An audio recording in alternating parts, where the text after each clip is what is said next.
Mimi na yeye imekuwa ni kwamba lazima waongee. Nataka nimwambie ndugu yangu Omolo. Omolo anatoka hapa. Omolo umepewa PS. Hapa ni Nyanza. Ametoka Nyanza. Ni mtu wetu. Nataka nimuulize ndugu yetu Omolo, kama umepewa nafasi kama PS, angalia vile maisha itakuwa mzuri kwa miaka ile ambayo umepewa. Ndiposa hata siku utakayotoka ofisini utaweza hata omba kiti cha MCA. Wacha kufanya watu wawawe.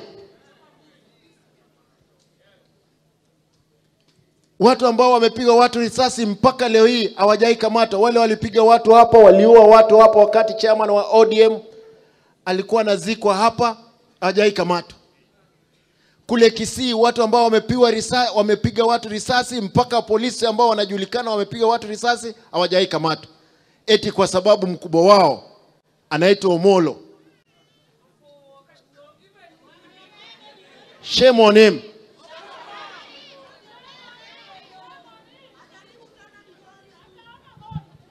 Nataka niseme nikimaliza, viongozi wetu na Mheshimiwa Junet amesema shida si mwananchi wa kawaida. Na Mheshimiwa Junet amesema huyo mwenyewe shida si mwananchi wa kawaida. Viongozi wanaitwa wabunge, na Mheshimiwa Junet amesema huyo mwenyewe mamlaka.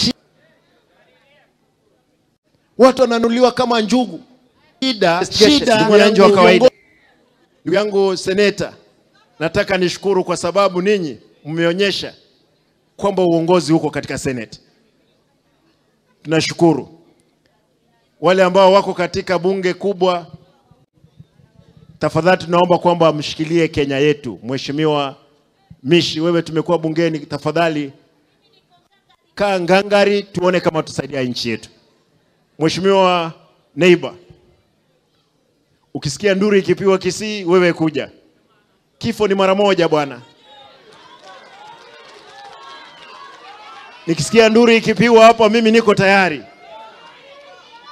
Ngojea.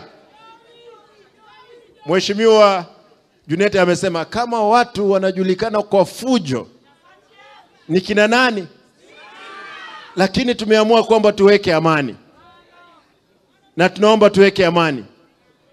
Baba, utakapofika AU, tunaomba tafadhali usisahau sisi kama jeshi yako tuko imara nyuma yako. Na ukifika huko ukisikia kwamba 2027 kwa sababu lazima utuongoze mara moja tu, tusikie mzuri ama vipi? Kwa sababu